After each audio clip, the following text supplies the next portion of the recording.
Continuando con esta serie de la que empezamos de no perder la cabeza, como dije el sábado pasado, di la introducción y mostramos algunos versículos en Colosenses que tenían que ver con cómo reconectarnos de nuevo con la cabeza. Él es la cabeza de la iglesia, es la cabeza del cuerpo, nosotros somos su cuerpo.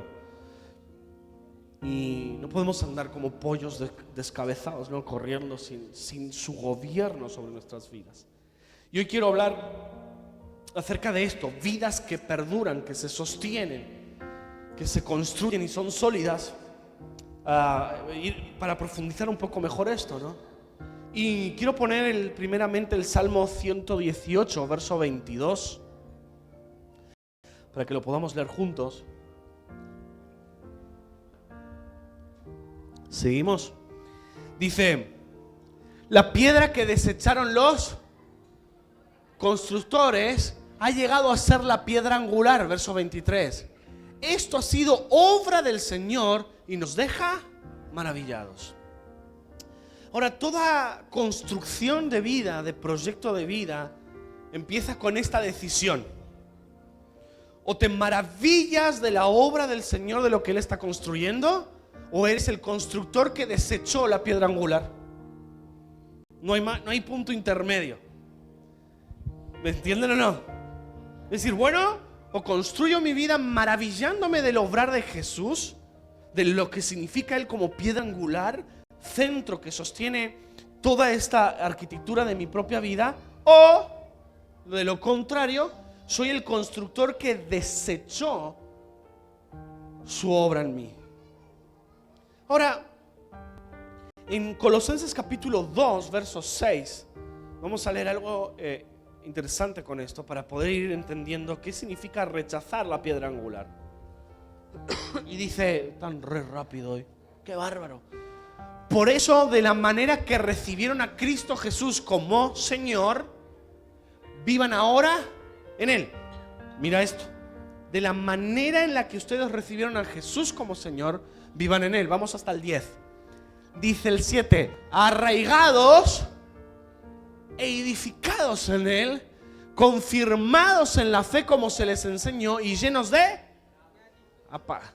Verso 8 dice: cuídense de que nadie los cautive con la vana y engañosa filosofía de los que siguen tradiciones humanas, lo que está de acuerdo con los principios de este mundo y no conforme a Cristo. Porque toda la plenitud de la divinidad habita en la forma corporal en Cristo, y en Él, que es la cabeza de todo poder y autoridad, ustedes han recibido esa misma plenitud. Amo estos versos de Colosenses, porque está diciendo, de la misma manera que ustedes lo recibieron como Señor, autoridad, vivan en Él. No está diciendo para Él. No se puede construir ninguna vida para Cristo con la mentalidad de vivir para Él, de construir algo para Él, porque eso está más amoldado ¿a qué? A la vana filosofía humana de pensar, de actuar y de cómo son las cosas. Este mundo nos enseña que todo lo que hacemos es para algo, es para demostrar algo. ¿Sí o no? Construimos una familia, tenemos un evento espectacular con la familia y tenemos la tentación de querer publicarlo en las redes para que lo vean. Y no digo que eso está mal, sino porque es nuestra propia necesidad de demostrar algo. Demostrar que soy feliz y algunos están equivocados. Cuál sea la motivación, pero siempre es el pensamiento de ¿qué? Construir para algo. Y Pablo está diciendo, no se trata de construir para alguien, se trata de construir en Él. Porque el que está construyendo para Dios es la piedra angular. Él es el arquitecto que está diseñando algo que le agrada a Dios de tal manera que escogió de todas las naciones un pueblo para sí. Por la actitud de lo que Jesús está construyendo. Tú y yo no alcanzamos las naciones ni las afectamos. Porque no fuimos llamados a construir eso, un ministerio para nosotros, una familia para nosotros, una carrera para nosotros, una empresa para nosotros. Nada de esto es para nosotros. Todo esto forma parte del mundo y va a morir acá. Así que disfrútalo de la mejor manera que puedas, honrando al Señor. Pero detrás de lo que hacemos hay un concepto que tengo que hacerlo en Él. En Él, para Él. ¿Qué es para Él? Lo que Jesús diseña para Él. Ahora vean en esto. ¿Me están entendiendo? ¿Tiene sentido lo que les estoy diciendo? Viendo este versículo. Ahora, pregúntate bien fácil. ¿Lo que estoy haciendo lo estoy haciendo para Él porque estoy agradecido? ¿O lo estoy haciendo en Él porque formo parte de la plenitud corporal que habita en la cabeza que tiene autoridad sobre todo poder? ¡Apa! Esa es la diferencia, ¿nunca lo pensaron? Porque esta es la gran diferencia, Lo estás construyendo por gratitud, es para Él. Estoy tan agradecido para Dios que voy a hacerle una iglesia, un ministerio para Él. Bueno, listo, está bien. Pero Colosenses nos está desafiando a ser un poco más profundos y decir, no es por gratitud, que hay que ser agradecidos, pero no es el primer perfil de gratitud, es más profundo, es decir, es en Él, porque la plenitud corporal de la cabeza que es Cristo habita en mí, como en mis hermanos, para algo mucho más grandioso del día de su venida. Y ahí es donde todo mi cuerpo, mi mente, mi alma, mi espíritu y mis fuerzas están centradas en lo que hablamos el sábado pasado, en mirar las cosas de arriba y contemplarlo a Él. ¿Se acuerdan de eso o no? Digan amén, para animarme al menos. ¿Se acuerdan de la prédica? ¿Se trata de eso? ¿Me están siguiendo o no?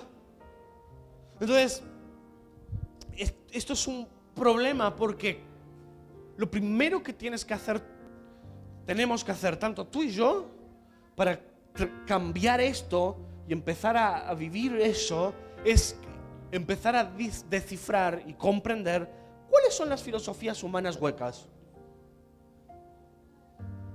Porque claro, si yo no sé cuál es la filosofía humana de la cual Pablo está diciendo no sigan por ahí, difícilmente voy a poder entender cómo salirme y empezar a construir con la piedra angular, ¿verdad que sí?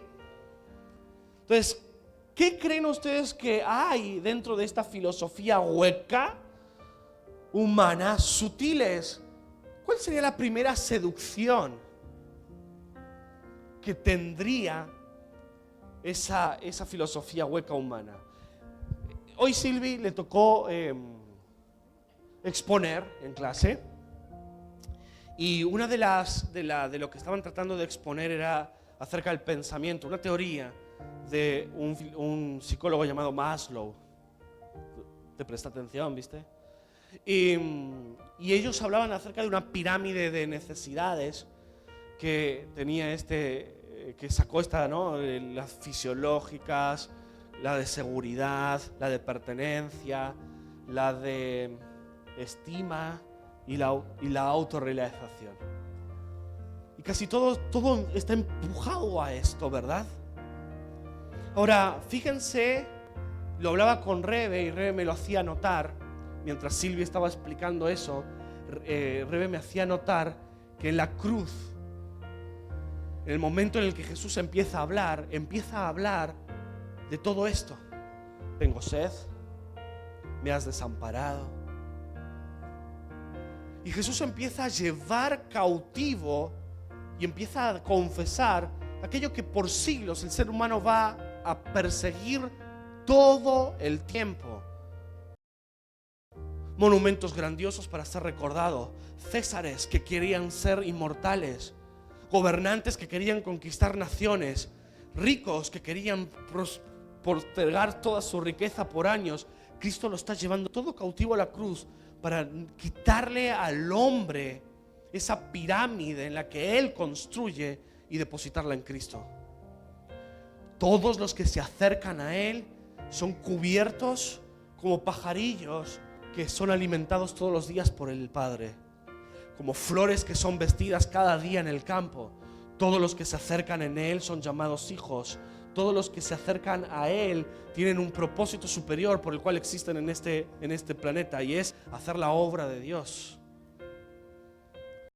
Y cuando ellas estaban hablando y Vicky estaba hablando y todos estaban exponiendo esto, yo veía decir, el ser humano jamás va a llegar a la punta de esa pirámide sin el propósito correcto. sin el sueño correcto, la piedra angular correcta. Nuestra familia es en Él. Todos los que sueñan, a todos los solteros que todavía están solteros y sin hijos, y sueñan un día con tener una familia, tu familia es en Él. Es construirla en Él. Todos los que sueñan rehacer su vida y que sus hijos crezcan con modelos saludables, es en Él. Todo lo que hago es en Él. Lo construyo para la gloria de Dios Padre. Y esta filosofía humana en la que se centra en el yo, en este yo que quiere dejar un eco en la historia, que quiere disfrutar de la vida, que quiere sentir placer y seguridad, que quiere sentirse satisfecho y realizado, se pierde en una filosofía hueca que olvida que fuimos engendrados y nuestro embrión vieron los ojos con un solo propósito: mostrar a Cristo. Todo el tiempo mostrar a Cristo. Como les leía lo de Lucas hoy 2. Ese Jesús de 12 años que se aleja 3 días del Padre, de los padres terrenales, ya estaba mostrando lo que Él iba a hacer cuando tuviera 30 años. Los dejaré por 3 días, al tercero resucitaré e iré al Padre y les haré moradas, y donde yo esté, estarán conmigo. Punto. Él ya estaba profetizando. Todo apunta a Cristo. ¿Cuántos conocen la historia romántica y súper, para hacer como una telenovela, ¿verdad?, de Raquel y Lea? ¿Quién no conoce la historia de Raquel y Lea? ¿Alguien no la conoce? ¿Verdad que todos la conocemos? Un Jacob que se esfuerza por el amor de su vida y le entregan a Lea y no es el amor de su vida, y entonces él otra vez lucha por la que ama profundamente. Ese siempre ha sido el paralelismo de Israel y la iglesia. Raquel es la iglesia deseada por él. Lea es Israel, impuestos, creyéndose con derecho, pero en realidad él mostrando que no era el primogénito, no era el primer pueblo, sino que el linaje vendría de él, de su compromiso de amor. Toda la Biblia está llena de él. Todos, en medio de sus crisis y en medio de su construcción de vida, aún casi sin saberlo, estaban siguiendo el plan de mostrar su propósito, su plan. ¿Me están entendiendo o no?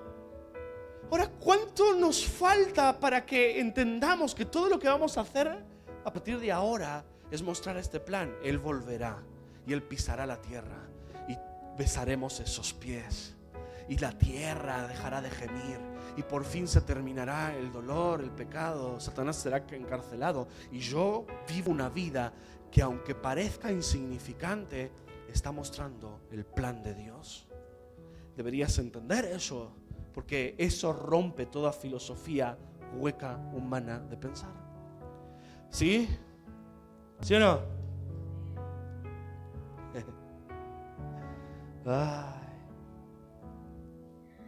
La piedra angular no es solo lo que sostiene absolutamente todo, sino que ese nombre tan clave es donde se centra todo. Esto es lo que sostiene todo. ¿Qué sostiene tu vida? ¿Qué te sostiene? ¿Qué te está sosteniendo? ¿Cómo has construido lo que has construido? ¿En base a qué? Y si se está derrumbando, ¿por qué lo está haciendo? ¿Sí o no?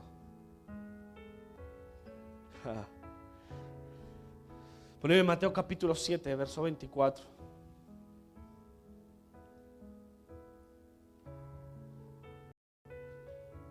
Dice así hasta el 27. Por tanto, todo el que me oye estas palabras y las pone en práctica es como un hombre prudente que construyó sobre la roca. Cayeron las lluvias, crecieron los ríos, soplaron los vientos y azotaron aquella casa. Toda la casa no se derrumbó porque estaba cimentada en la... Pero todo el que oye mis palabras y no las pone por práctica es como un hombre insensato que construyó su casa sobre la arena. Cayeron lluvias, crecieron los ríos, soplaron los vientos, azotaron aquella casa y ésta se derrumbó y fue una grande ruina. Cuando Jesús terminó de decir todo esto, las multitudes se asombraron de su último verso, porque enseñaba como quien tenía y no como los maestros de la. Y ahora quiero que piensen en algo conmigo. Todos conocemos lo que significa poner por obra las enseñanzas de Jesús. O sea, entendemos el concepto, ¿verdad que sí? Si alguien no entiende el concepto, se lo explicamos, pero todos entendemos este concepto. Es hacer lo que Dios dijo que tenemos que hacer. Fácil. Fácil el concepto para entenderlo. Difícil para ponerlo en práctica. ¿Quién de nosotros se considera una persona que dice, wow, yo la pongo tanto por obra esta enseñanza? El que lo dice con tanta firmeza y seguridad es porque toda su lectura bíblica es glorify en el versículo del día. Que un versículo diario es fácil de seguir, pero complicado encontrarle el sentido de obediencia, el contexto completo de esa enseñanza, ¿verdad que sí o no? Entonces, en Isaías, yo quiero leerles algo importante. Ay, me perdí. Vamos al capítulo 13, creo que es, de Isaías.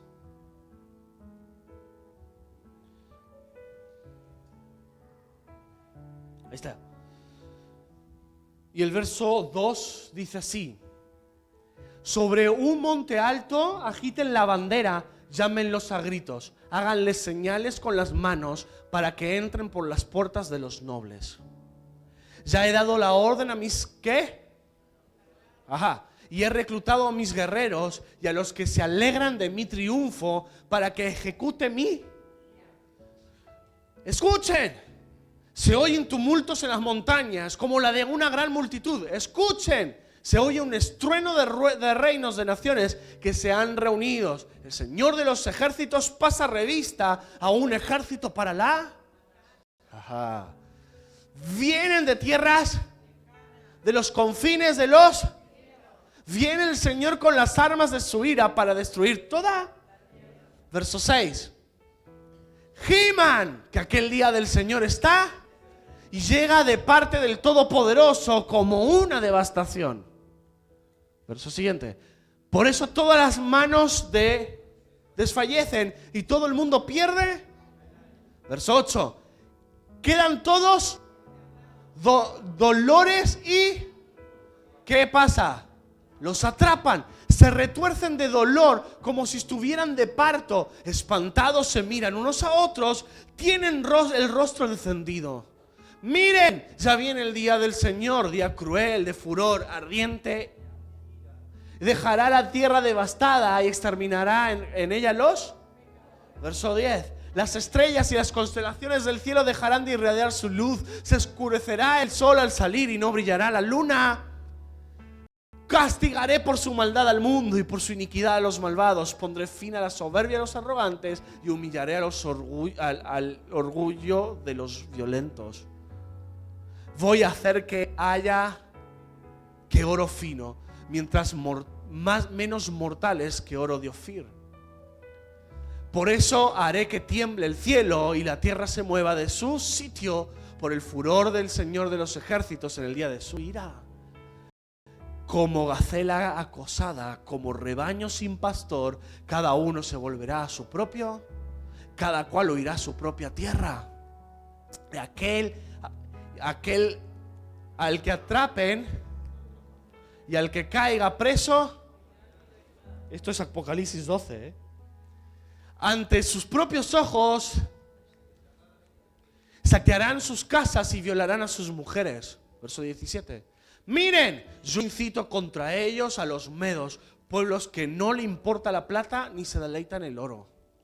Con sus arcos traspasarán a los jóvenes, no se apiadarán del fruto del vientre, ni tendrán compasión de los niños. Verso 19. Babilonia, la perla de los reinos, la gloria y el orgullo de los babilonios, quedará como Sodoma y Gomorra cuando Dios la destruyó. Nunca más volverá a ser habitada ni poblada en los tiempos venideros. No volverá a acampar allí el beduino, ni hará el pastor descansar a su. Y allí descansarán las fieras del desierto. Sus casas se llenarán de chacales, y allí habitarán las avestruces y brincarán las cabras salvajes. Todos esos son espíritus. Y en sus fortalezas aullarán las hienas, y en sus lujosos palacios los chacales. Su hora está por llegar, y se prolongará, y no se prolongarán sus días. Último verso que leemos. En verdad, el Señor tendrá y elegirá. ¿Y los qué? ¿Y los extranjeros? ¿Y qué? Ojo a esto. Todo lo que estás construyendo, para resumir esto, Dios se está preparando para la batalla y está pasando lista. ¿Se acuerdan que Viper cantaba "Somos soldaditos del Señor"? Ahora, nos unimos en batalla con los soldados del cielo, porque dice eso. Dios sacudirá la tierra, en algún momento Dios sacudirá la tierra y hará todo lo que les acabo de leer, que está profetizado de la misma manera en Apocalipsis, con solo un fin común: volver a restaurar a Jacob y unir a los extranjeros con sus descendientes y hacer un solo pueblo. Todo lo que haces en tu vida termina en esto. Todo ese espanto, todo ese pavor, todo eso que está ocurriendo, todo eso que está pasando, para nosotros tiene solo un sentido. En medio de la crisis del mundo nos lleva de nuevo a Sión, nos une de nuevo con Israel y nos vuelve a convertir en un solo pueblo. Pregunto algo: si el resultado de esos días, de la iglesia que son los extranjeros, de la iglesia de ese día va a estar tan preparada para entender las señales de todo lo que está ocurriendo y unirse al pueblo de Jacob, es porque fue preparada, entrenada, edificada ¿en qué? En sostenerse en los vientos, las lluvias, las mareas altas. Me miraron con cara: ¿qué tendría que ver esto con la casa que yo antes, verdad? No me dieron tiempo a llegar a la idea, por eso. Claro, me miraron con cara de: ¿por qué leíste aquello ahora con esto? ¿Qué tiene que ver? Toma. Si en las pruebas diarias de la vida no empezamos a edificar a nuestra familia y a nuestros hermanos en cómo resistir sobre una verdadera roca los vientos y las mareas y las grandes tormentas, nunca llegaremos a la cúspide del plan de Dios para la iglesia en los días de gran terror, de gran ira, como no lo hubo nunca.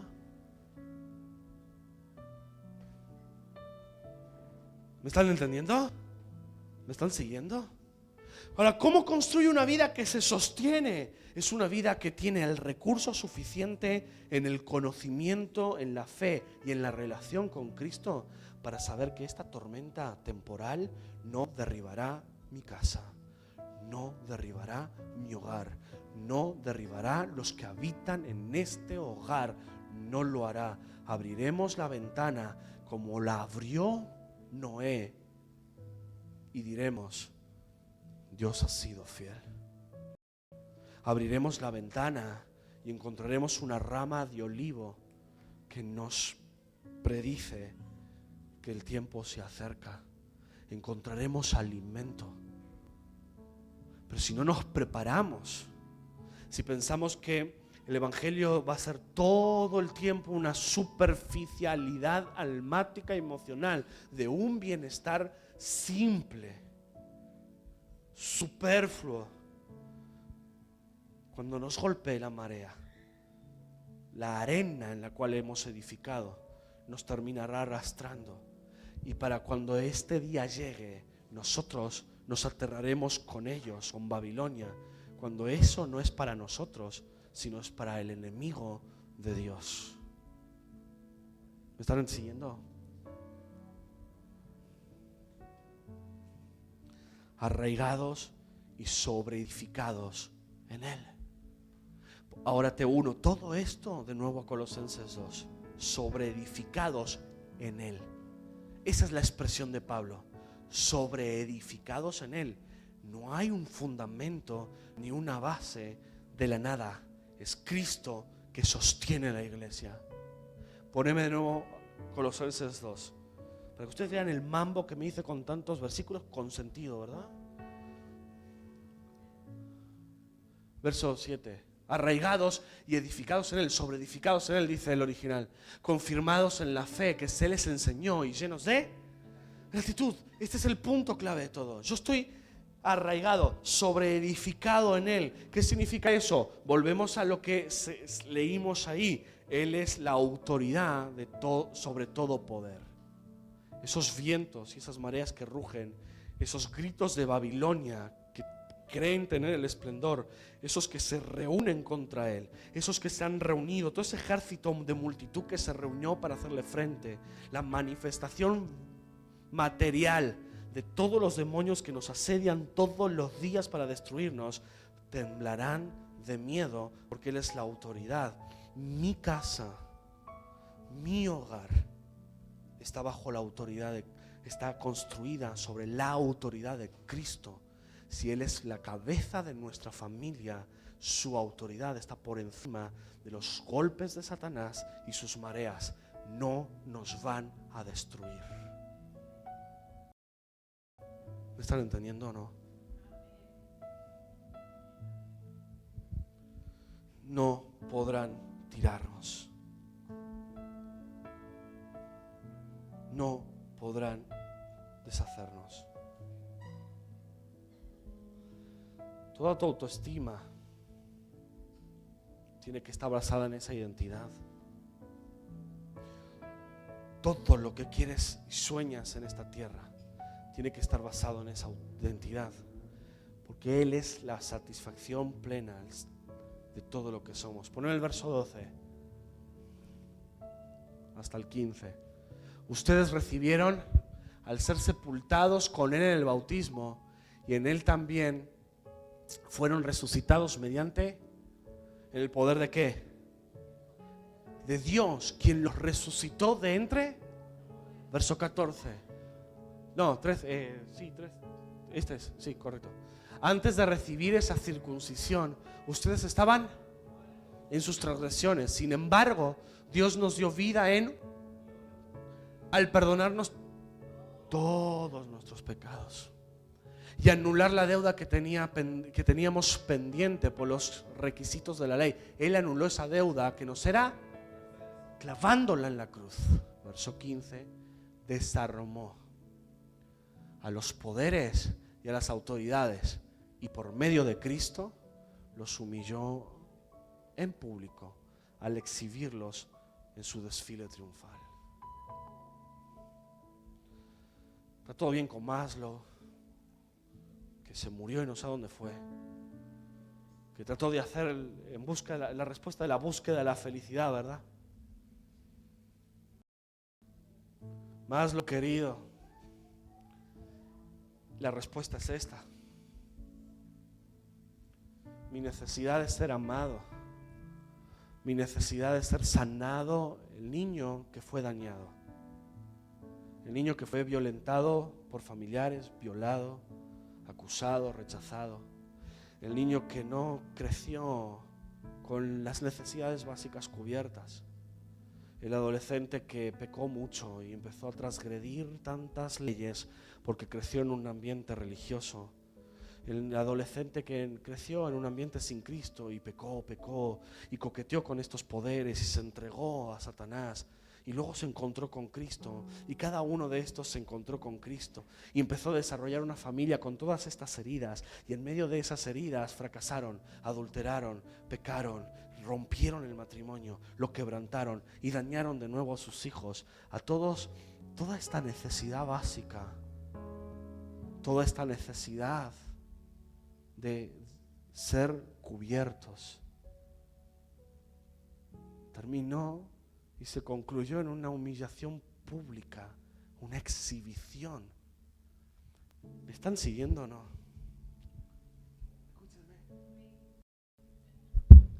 se levanta Baal y crea orfandad. Y aunque tengan padres, son huérfanos. Ese día el Señor, pensando en esto que les estoy predicando, cuando Él mismo entró en la desamparación, si se puede decir así, de sentirse huérfano en la cruz, clavó en el acta de la cruz: todo el que se acerque a mí no va a necesitar un padre como esposo, un padre que lo ame en el sexo, en todas las cosas desenfrenadas en las cuales va a tratar de suplir todo el tiempo la falta de un padre. Y entonces agarró a Baal y en su entrada triunfal: oh, alzaos, oh puertas, vuestras cabezas, y entrará el Rey de Gloria. Salmo 24.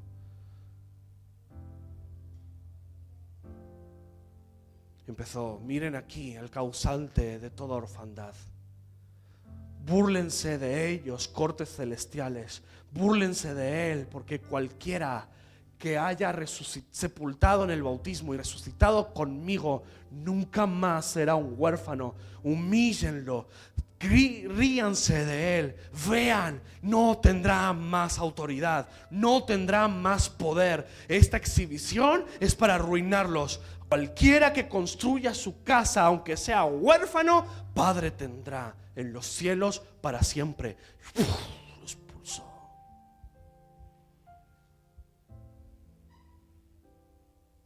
Y así con todos. Agarró a Mamón y empezó a humillarlo. Para todos aquellos que corren detrás de sus riquezas. Y dijo: nunca más irán a ti, te servirán a ti. Te van a aborrecer si se entregan a mí. Me van a aborrecer si se entregan a ti. Pero yo te expulso.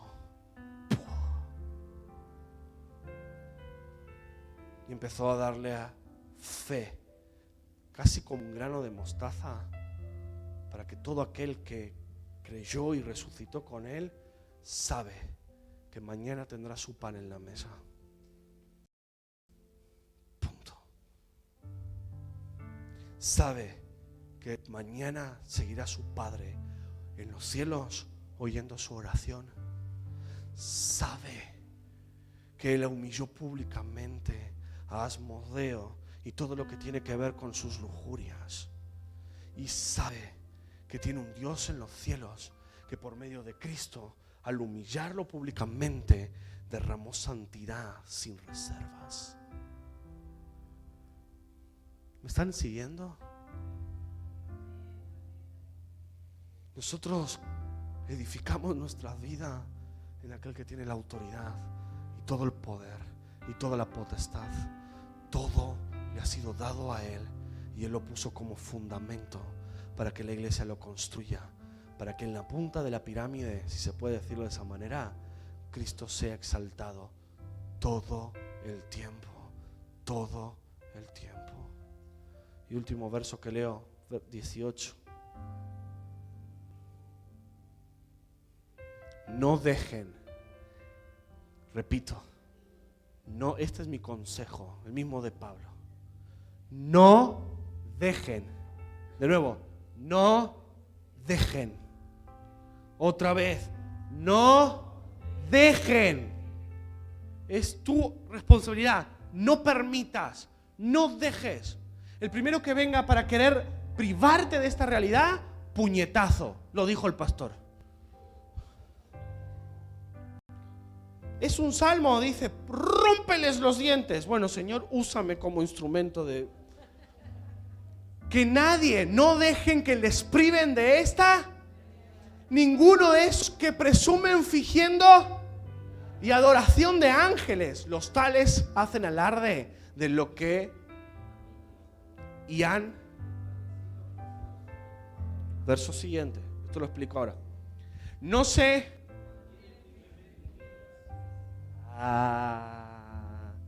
¿Qué les pasó a los que tuvieron grandes flashes espirituales? Se desunieron de la cabeza y por la acción de esta todo el cuerpo, y ajustado mediante las articulaciones y los ligamentos, va creciendo. ¿Cómo? Claro, va creciendo como Dios quiere. Si con Cristo ustedes ya han muerto a los principios de este mundo, ¿por qué? ¿Por qué? De nuevo, ¿por qué? Como si todavía pertenecieran al mundo, se someten a estos preceptos tales como: no tomes en tu mano, no pruebes, no toques. Estos preceptos basados en reglas y enseñanzas humanas se refieren ¿a qué? Y último verso. Tienen sin duda apariencia de, con su afectada, falsa humildad, severo trato del cuerpo, pero de nada.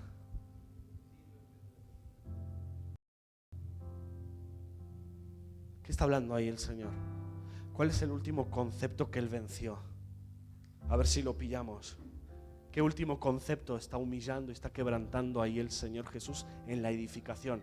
¿Los poderes? No, casi. No.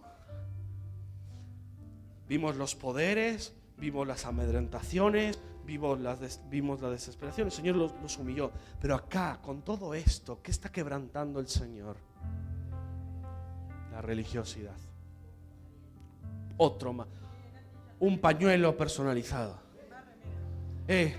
La religiosidad es el último bastión donde el hombre consigue sentirse justificado por sus acciones, en el cual piensa que por seguirlas y flagelarse va a recibir todo lo que quiere.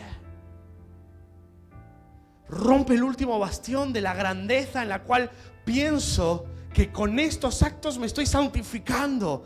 Pienso que con estas acciones estoy ganando el cielo y el favor de Dios y que Él me defienda. Y ahí es cuando muchos se estrellan contra la pared así. Perdón,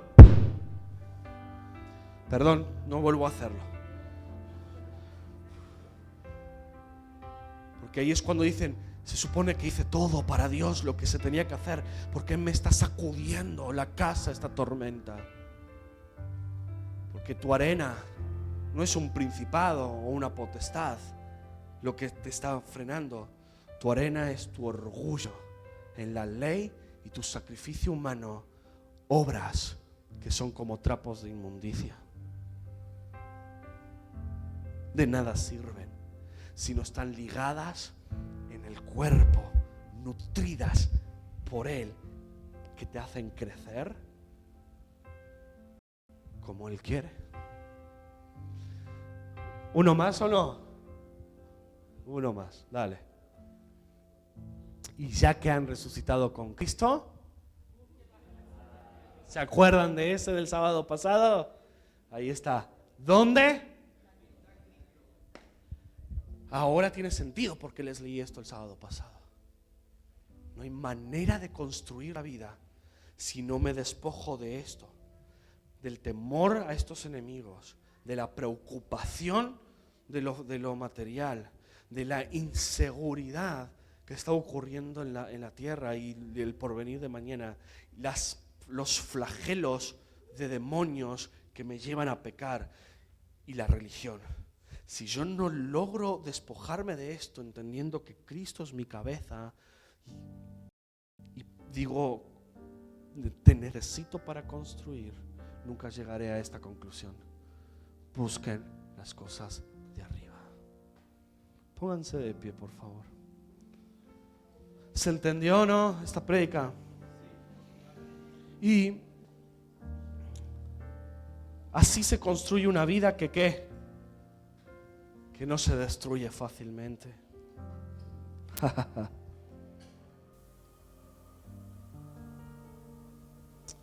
Que no termina tan fácil.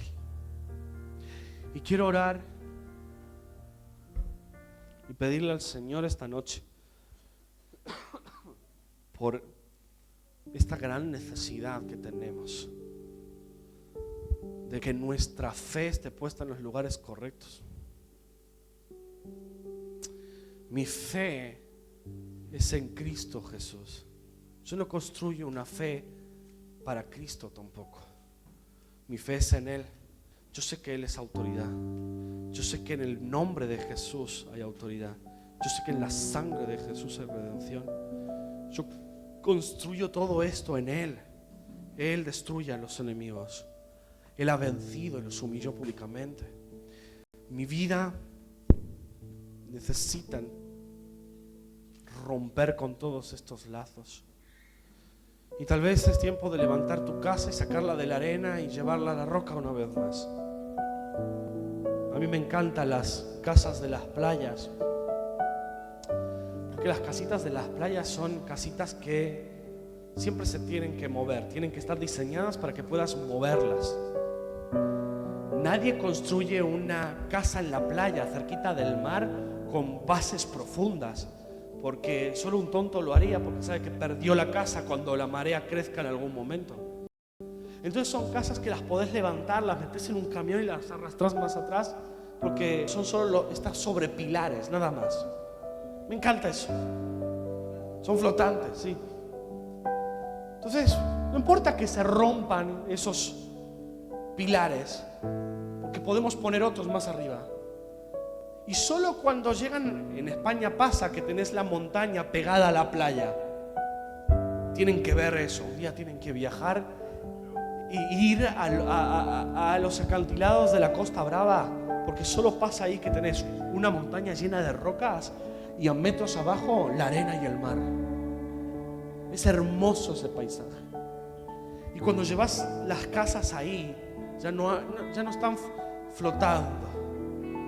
Las ponen y las apilan, las arreglan sobre esas rocas, y ahí nunca más esas casas van a caer. Se van moviendo. Y muchas veces nos aferramos a una parcela, a una porción, a un conocimiento, a algo que resistimos por miedo a perderlo, porque es todo lo que nos enseñaron y es todo lo que nos queda, sin saber que Dios no te está pidiendo que tires la casa, sino los fundamentos, y que la casa la lleves a donde está Él. A veces tenemos miedo de tomar las riendas de nuestro hogar y decir: listo, volvemos a Cristo, se acabó la joda. De tomar decisiones. Que sea Cristo quien tome la autoridad y el gobierno. Así que oro esto esta noche. Padre, te pido fuerzas, te pido fe, te pido que nos sostengas, que no nos sueltes. Te pido que siempre podamos verte, poner las cosas en la mirada en las cosas de arriba y empezar a construir. Oh Jesús, tú nos estás preparando para el día de esta batalla, en el que pases lista y revista a todos tus soldados y estemos preparados para destruir a Babilonia por fin. Y tú nos vas a dar la victoria. Lo que leímos en Isaías es tan poderoso, porque es eso, es decir, todo lo que estoy viviendo hoy es una preparación, no es para destrucción, es una preparación para que, así como Josué